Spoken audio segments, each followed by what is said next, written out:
Hello guys, welcome back in Sugar One Nursing Education.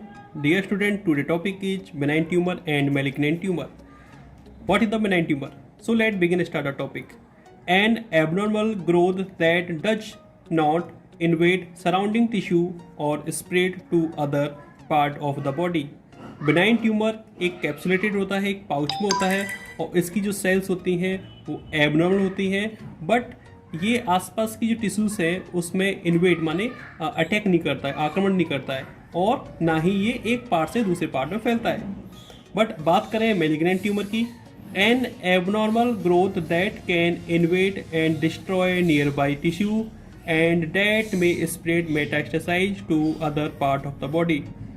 इस condition में एक pouch में इकट्ठा है कैंसर सेल्स और ना ही एक जगह से दूसरी जगह पर मूव कर रहे हैं। बट मैलिग्नेंट ट्यूमर में ऐसा नहीं है, इसका जो ग्रोथ है वो ज़्यादा होती है, एबनॉर्मल होती है, बट ये इन्वेट करता है आसपास की टिश्यूज में, इन्वेट करेगा, अटैक करेगा और उसकी जो सराउंडिंग जो लेयर है उनको डिस्ट्रॉय करेगा और ये एक जगह से दूसरी जगह या एक ऑर्गन से दूसरे ऑर्गन में मूव कर जाता है। इसको हम बोलते हैं मेटास्टेसाइज।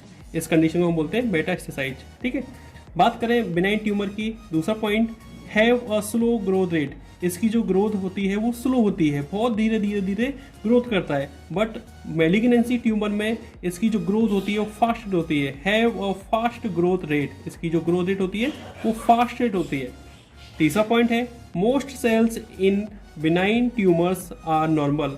और जो बिनाइन ट्यूमर की जो सेल्स या ट्यूमर की जो सेल्स होती हैं वो एक तरह की नॉर्मल कंडीशन में होती हैं। बट मैलिग्नेंसी में क्या होता है, सेल्स हैव नॉर्मल एबनॉर्मल, इसकी जो सेल्स होती हैं एबनॉर्मल होती हैं और DNA and chromosomes which make the nucleus large and darker. और डीएनए और क्रोमोसोम्स में इसकी चेंजेस हो जाती हैं और न्यूक्लियस बड़ा हो जाता है साइज में और कलराइजेशन डार्क हो जाता है।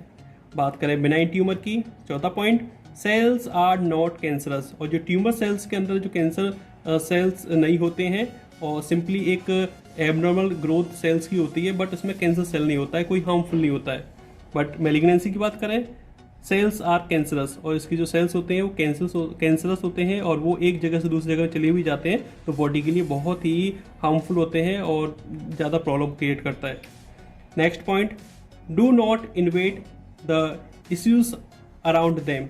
और बिनाइन ट्यूमर के जो सेल्स होते हैं वो आसपास के एरिया में इफेक्ट नहीं करते हैं, किल नहीं करते हैं, हेल्दी सेल्स को किल नहीं करते हैं, कोई भी नुकसान नहीं देते हैं। बट मैलिग्नेंसी ट्यूमर में invade the tissues around them, और आसपास के टिश्यूज में वो इफेक्ट करते हैं, सेल्स को डिस्ट्रॉय करते हैं, हेल्दी सेल्स को डिस्ट्रॉय करते हैं।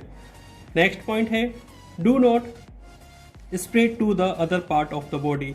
और जो बिनाइन ट्यूमर की जो सेल्स हैं वो एक जगह से दूसरी जगह तक मूव नहीं करती, एक कैप्सुलेटेड होते हैं और एक ही पाउच में रहते हैं, उसको हम इजीली रिमूव कर सकते हैं। बट मैलिग्नेंसी में ऐसा नहीं होता है, spread to the other part of the body either through the blood stream और द लिम्फेटिक टिश्यूज। अगर उसकी स्टेजेस बढ़ती जाती है, फर्स्ट से सेकंड स्टेज बढ़ती जाती है, उसका साइज से चेंज होता जाता है, फिर वो ब्लड के कांटेक्ट में आकर या ब्लड स्ट्रीम के कांटेक्ट में आकर या लिम्फेटिक टिश्यूज के कांटेक्ट में आकर वो एक पार्ट से दूसरे पार्ट में मूव कर जाता है और ये बहुत ही कॉम्प्लिकेटेड होता है।